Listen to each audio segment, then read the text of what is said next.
Mutual presents The Mysterious Traveler.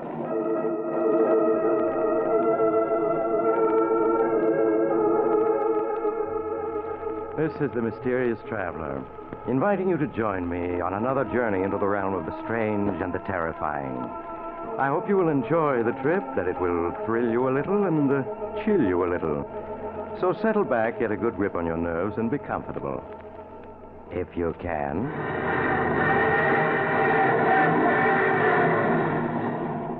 What is our story tonight?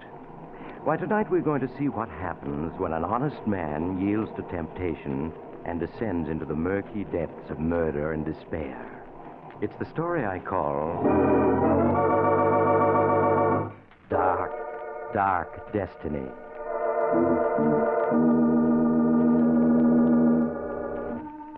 In the office of Dr. William Norris, Joseph Harrison, a man in his 30s, is waiting anxiously as in the next room Dr. Norris is finishing his examination of pretty young Mary Harrison. It isn't anything serious, is it, Dr. Norris? Please tell me it isn't. I'm afraid it's too soon to say, Mrs. Harrison. Until the X-ray plates are developed, I can't say yes or no. And now, your husband is waiting outside, and he's probably beginning to worry, Yes, so... of course, Doctor. Poor Joe, he does worry about me. Well, here's your wife, Mr. Harrison. You must have thought I'd kidnapped her. No, but I was getting a little worried, Doctor. I hope you didn't find anything very wrong. Well, I took a complete X-ray series. I won't be able to tell much until they're developed. I'd like Mrs. Harrison to come back the day after tomorrow, if she can. Of course, Doctor. Any time in the day that's convenient to you will be quite all right. And meanwhile, I'll write out a prescription your husband can have filled. Will you step in a minute, Mr. Harrison? Sure thing. I'll be with you in a minute, Mary. All right, darling. Won't you sit down, Mr. Harrison? All right. What is it, Doctor? Bad news? I'm afraid so. Does that mean Mary's going to die? No, Mr. Harrison. Not that serious. But within a few months, she will be confined to her bed. I'm afraid she faces a life of invalidism. Oh, no. No, it can't be. I'm sorry, Mr. Harrison. Doctor, there must be something you can do for her. Well, I don't want to raise your hopes, but... Yeah? There's one doctor in this country who, through a very remarkable type of operation, has been able to help people like your wife. Why didn't you say so? Let's get him. Well, I must warn you, Mr. Harrison, this operation doesn't always meet with success. In many cases, the patient shows no improvement at all. After all, it's still in the experimental Look, stage. if there's one chance in 100, I want Mary to have that chance. Now, please, get this doctor to operate on my wife. All right, I'll try. But his services are in great demand. And, his average fee for an operation is about $1,500. $1,500? Of course, if you can't afford that, he might consider the circumstances. No, I can afford it. I can afford anything that Mary needs. Very well, then I'll get in touch with him at once. Yeah, sure. You make the arrangements right away. I'll get hold of the money. I'll have it by tomorrow, sure.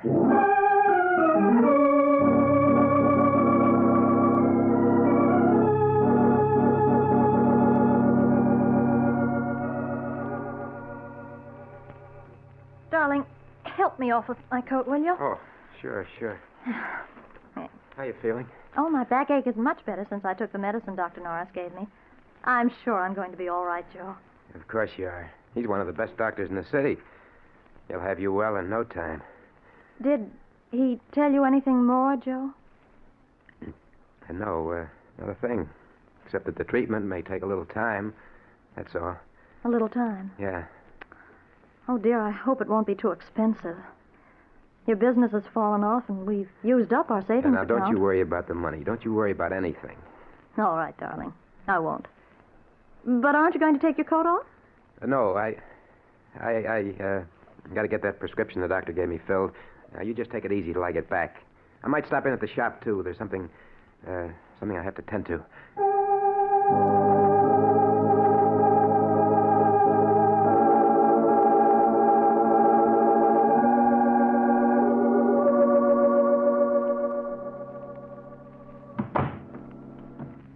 Mr. Danvers, I'm Joe Harrison. Oh, yes, Mr. Harrison. Please sit down. Thank you. I see that you want to borrow $1,500 from us. That's right. I've got to have it right away. Unfortunately, the security you wish to offer your home is... What's wrong with it? It's a swell little house in a good section. It's all in good repair. Houses are worth money these days. Quite true. But you already have a first and second mortgage on it, and well, prices are falling, so I'm afraid we can't make any further loans on it. I've got to have the money. I've just got to... I'm sorry to hear that, because there's nothing we can do to help you. Then forget about the loan. I'll sell the house. Plenty of people want houses. That's true, too, but I don't think you can possibly clear much over the mortgages on a sale. A few $100s, perhaps. You see, those mortgages were issued when prices were at their peak. And now, well, things have changed. Yeah, I see they have.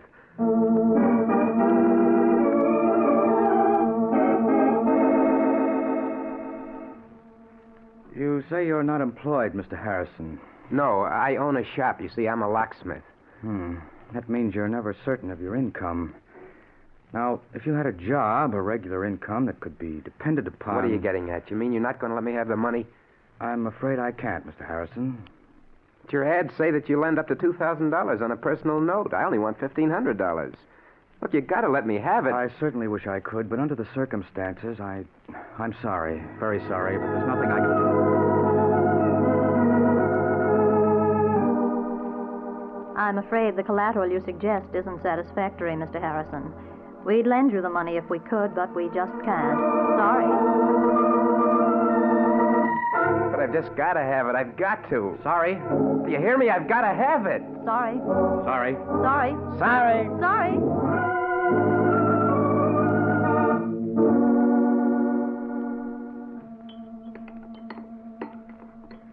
Joe, you're not eating. And you're so quiet. Is anything wrong? What? Oh. No, of course not. You're worrying about me, aren't you? No, Mary, of course not. I was just thinking about some changes at the shop. Darling, you don't have to lie to me.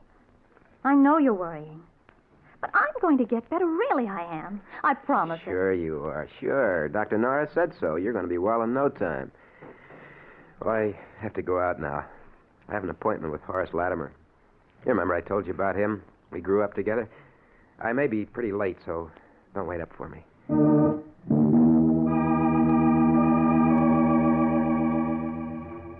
Joe had no appointment with Horace Latimer, but he went to see Horace anyway, for they had been boyhood friends until their paths had separated. Horace had grown rich, and Joe hoped desperately that Horace would lend him the money he had been trying to raise all day. A sum that would mean nothing at all to Horace. $1,500, that's rather a lot of money, Joe. I know it is, Horace, but it's for Mary. It's for an operation. I've got to have it. I see. Well, now, why don't you try the bank? You have a house, I business. have tried the bank, and a half a dozen loan companies. They all turned me down. They said my security wasn't good enough. Oh, I see. Oh, that's too bad. But you know, I don't quite understand why you came to me, Joe. Because we're friends, that's why. Because when we were boys, we agreed that each of us would always lend the other a helping hand if we could. Boys don't understand business very well, I'm afraid, Joe. Oh, I guess not. They don't understand business. They just understand friendship. You know, if I had the money, I'd lend it to you if you needed it. I don't doubt that at all, Joe, and you can bet I'd lend it to you if I had it. But that's the trouble. I haven't any ready cash. The income tax, you know, and, well, a couple of shaky investments that I'm trying to bolster up. All right, Horace. Never mind explaining. I get the idea. You're not going to lend me any money. Now, really, Joe, I would if I could, but I can't. I'm sorry. Save your sorrow for somebody who wants it. I don't need your money, you hear? I'll get it someplace else. I'll get it someplace. Somehow.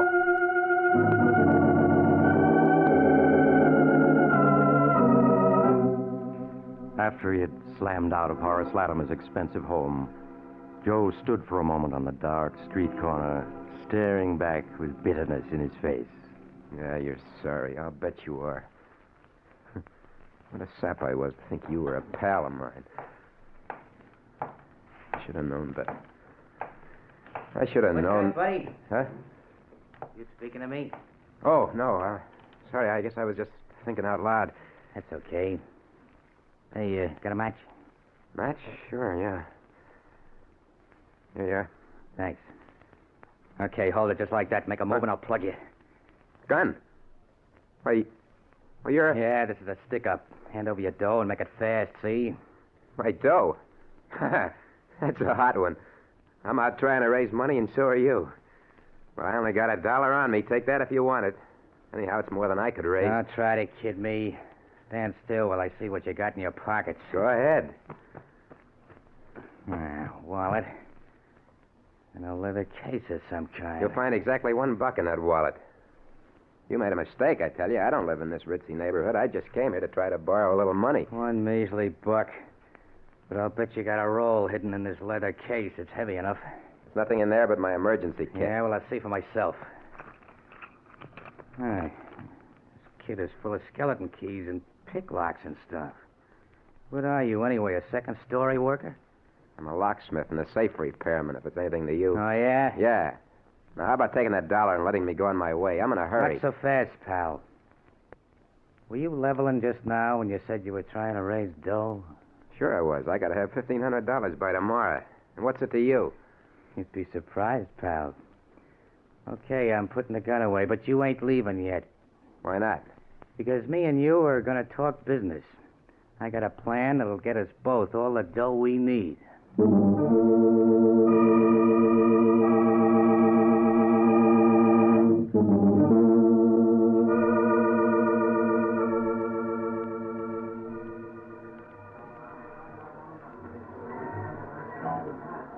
Two more beers, waiter. Well, Joe, is it a deal on my proposition? I don't know, Mike. Sure you do. There's nothing to it. You can open locks and safes. Yeah, And I know a house where there's a safe with plenty of dough in it. You and me together, we'll go get it. We'll make a team. but burglary.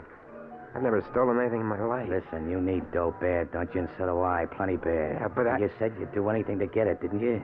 Yeah, I did. Then what are you hanging back for? All you gotta do is get the back door open and the safe. You can do that, can't you? Yeah, I suppose so. Then forget the buts. In a half an hour, you'll have your 1,500 and more. How else you ever gonna get it? Answer me that. I don't know. Hey, look. You saw all those big houses lived in by guys with dough. How'd they get it? They took it from somebody else, every one of them. Yeah, I suppose so. You sure the money's there? I'm positive. Look, I was casing the joint, and I looked in a window just in time to see the old geezer put a roll of bills in a safe you can open with your teeth. All right, I'll do it. I gotta have that money.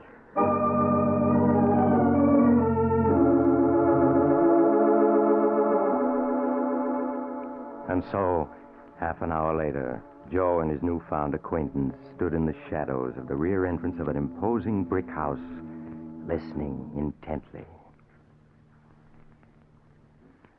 Not a sound anyplace.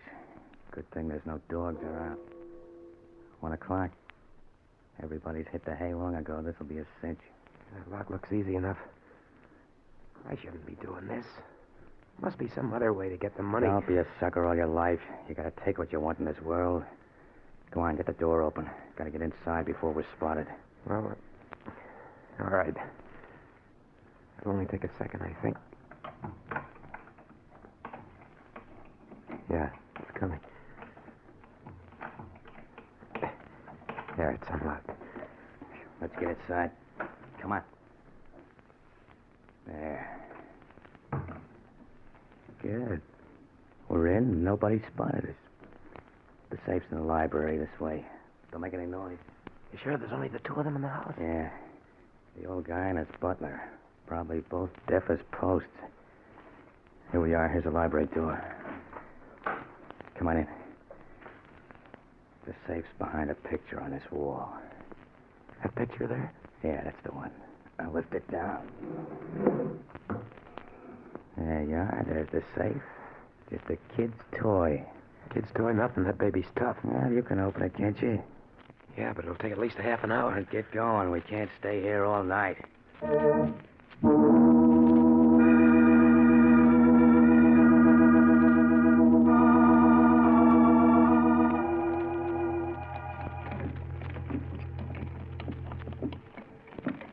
Hurry it up. You've been 40 minutes on that thing. I told you it was tough. It's coming now. There. Here. About time, too. Now, let's see what's in it. Here's the cash box. Wait till I open it, and we'll know what we got. There, look. Oh, cash, Mazuma. What did I tell you? There must be thousands there. Easy, come on. Let's count it and divvy it up. No. Never mind. Just give me the 1,500. That's all I want. You can keep the rest. You kidding? No, that's all I want. Just the 1,500 that I need.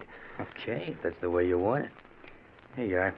10, 11, 12, 13, 14, $1,500 bill. $1,500. Just for an hour's work? Easy money, huh? Hey, look. What do you say we crack a couple of more cribs tonight? No. I just want to get out of here now. Someone's coming. Someone's coming? Yeah. Here, get behind this door. I'll take care of this. What are you going to do? Never mind. Now shut up. Who's there? Jenkins? Jenkins, is that you? The safe's open. The burglars. Jenkins! Jenkins, call the police, quick! Nobody's calling any cops tonight, mister.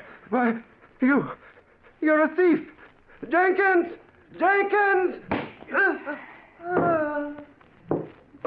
Maybe that'll convince you. Why did you hit him? What'd you expect me to do? Hold his hand? Wait a minute. He looks like he's dead. I wouldn't be surprised. He don't seem to be breathing any to speak of. That's murder. So it's murder. You're in it just as much as me. Don't forget that. Yeah. I'm an accessory to murder. Cut the guff and let's get out of here. Or do you want to get caught? No, of course not. Then come on, let's get going.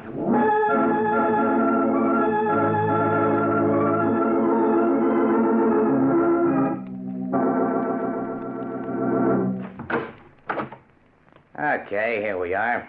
Come on in. Why did you make me come here? Why can't I go home? You heard me. Come on in. That's better. Now, take off your hat and stay a while. Well, I can't stay, Mike. My wife, she'll be worrying. I got to go home to her. You've got worse things than your wife to worry about, pal. What do you mean? I mean the cops. Or have you forgotten you're wanted for murder? No, I haven't forgotten. I'll never be able to forget.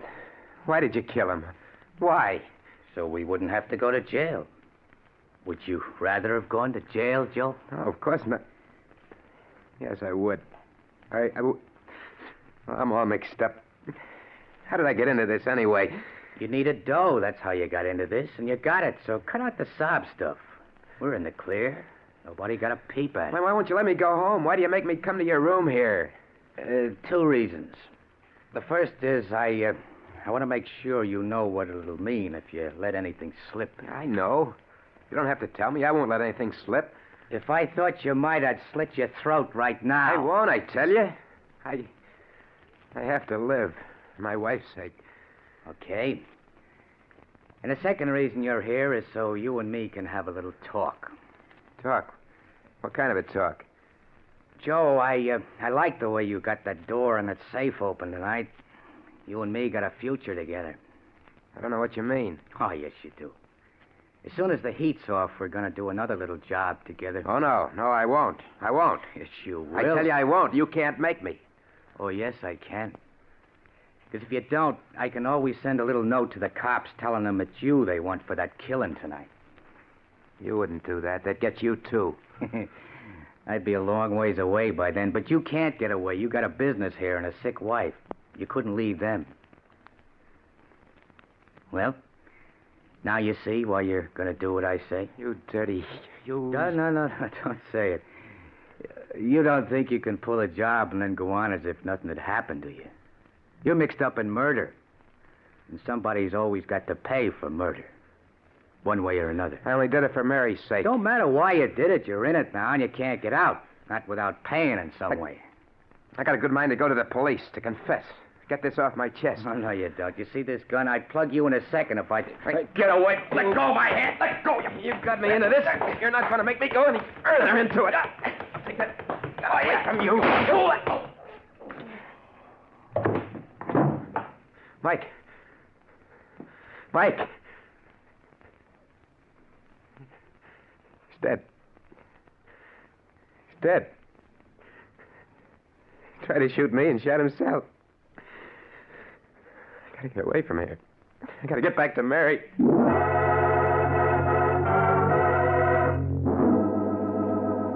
a daze of horror, Joe Harrison found his hat and made his way to the street. His mind was a dizzy whirl of thoughts which he could not control. They went around and around in his head. I'm a murderer. Oh, catch me, they'll hang me. I didn't mean to do it. I just wanted the money. The money was all I wanted. The money to make Mary well, that's all. Now they'll catch me. They'll hang me. They must. I got to escape. Got to. Mike said the murder has to be paid for somehow. That isn't true. Sometimes you can escape if you're lucky. I just got to be lucky. I need a drink. Got to have a drink before I go crazy. So Joe Harrison stumbled into a tiny bar on a dark street. Struggling to control his shaking hands and to keep his voice normal, he ordered a double rye and gulped it down. Then, as his senses cleared a little, he heard the radio at the end of the bar broadcasting a warning to the city. The police department is asking you to be on the lookout for the following man. Wanted for the brutal murder committed in Gramercy Park section 2 hours ago. Please make a note of the following description given by the victim before he died. The description follows. Hey, look, buddy, what's the idea? What'd you shut the radio off for? Answer me, what'd you do it for? Because I was sick of listening to it, that's why. Oh, is that so? Well, I'm not, see? And I got an idea maybe there was some other reason you didn't want to hear it. So I'm going to turn it on again. No, you mustn't. Well, I'm going to. And if you want to make a try for a break, I got a gun right here under the bar, you see? Now let's hear what the killer looked like. I repeat, be on the lookout for a man of medium height, lean and wiry, with reddish-brown hair. If you see such a man, report at once to headquarters. We now turn you back to our regular night program of popular dance tunes. Lean and wiry with reddish-brown hair, huh? Well, that ain't you. You're kind of heavy-set and black-haired. For a minute there, you had me going. I was positive you was the killer, the way you didn't want me to hear the description. Just jumpy, huh? Yeah. Well, here, have another drink on the house, huh? Oh, thanks. I gotta go home. I need some sleep. Yeah, that's what I need. Some sleep.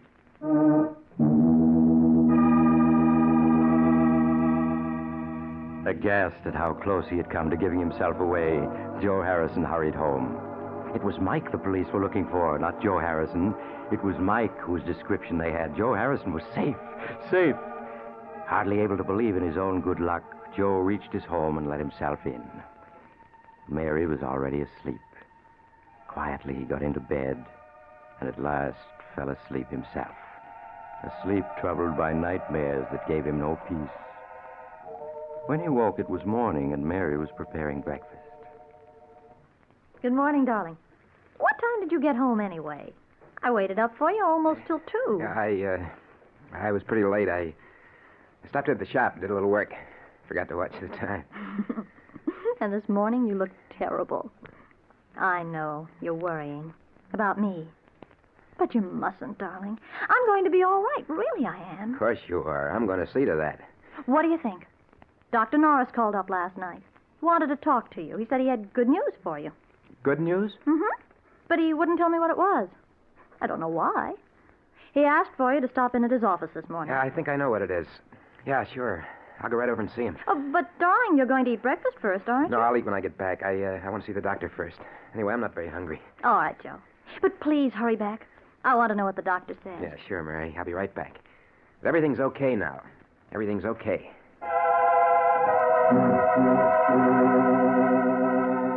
After he left the house, Joe bought a morning paper. Big headlines told of the murder the night before, but he scarcely saw them. His eyes hurried through the story until he found what he was looking for. The news that Mike's body had been found.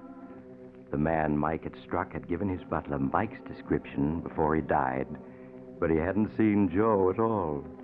So the police had listed Mike's death as a suicide or an accident and closed the case. Joe Harrison was safe. Perfectly safe. Safe. I'm safe. Sometimes you can get away with murder, not have to pay anything. If you're lucky. And I've been lucky.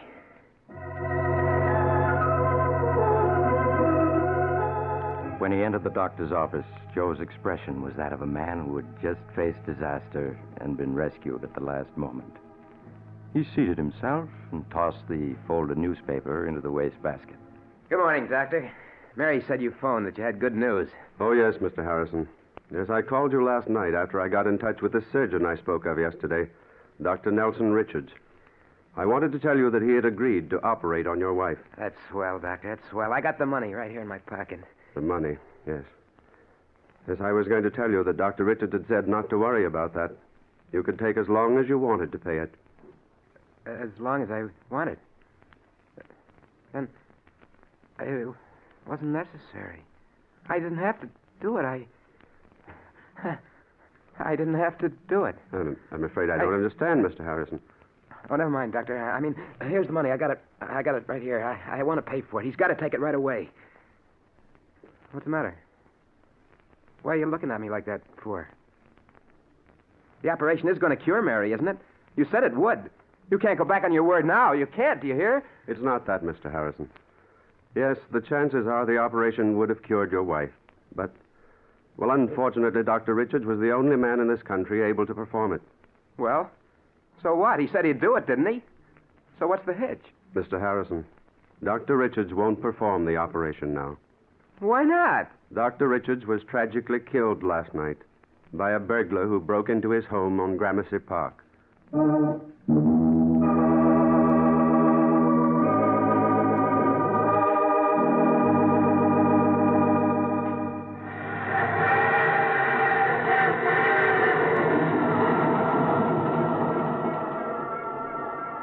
This is the mysterious traveler again. Fate plays strange jokes sometimes, doesn't she? Poor Joe Harrison. He forgot that good can never come out of evil, and that crime must always be paid for by someone. If only he hadn't let himself be tempted. But he did. What became of him? Why, he devoted himself to taking care of his invalid wife, Mary. But his deed continued to weigh on his mind. And when she died several years later, he confessed everything to the police. I do hope his experience is proof that crime really doesn't pay. I always say... Oh, you have to get off here. I'm sorry. But I'm sure we'll meet again. I take this same train every week at this time.